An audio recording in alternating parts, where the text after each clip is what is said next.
Pada saat musim kemarau, ada saja beberapa daerah di Kabupaten Blitar yang mengalami kekeringan. Untuk itu, Bappemas Kabupaten Blitar menggelar BIMTEK atau bimbingan teknis kepada masyarakat tentang tata cara menjaga sumber mata air.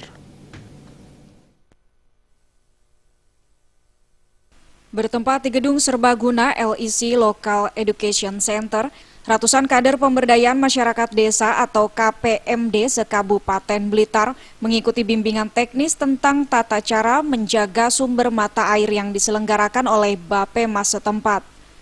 Menjaga kelestarian alam ini sangatlah penting, sebab tindakan yang tidak berhati-hati bahkan menyepelekan soal alam dapat berakibat buruk pada ekosistem alam yang lainnya.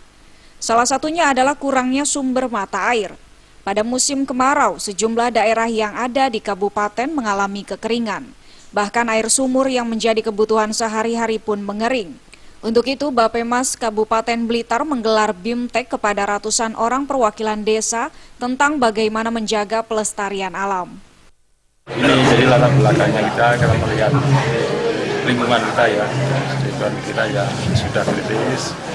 Dan mungkin kalau saat hujan ini kita tidak terlalu bingung ya air, tapi kalau saat musim kemarau ada banyak keluhan air sama daerah-daerah yang selatan dan daerah utara. Terus saat ini juga untuk pengairan juga kalau di musim kemarau juga sudah agak sulit, maka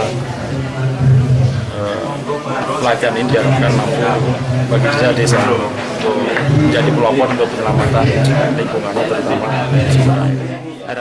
Pelatihan para kader KPMD yang dibuka langsung oleh PLT Kepala Bappemas Kabupaten Blitar ini diharapkan sumber mata air di Kabupaten Blitar tetap terjaga dengan baik, sehingga warga masyarakat Kabupaten Blitar tidak pernah mengalami kesulitan air. Dari Blitar, Jawa Timur, Hoirul Abadi.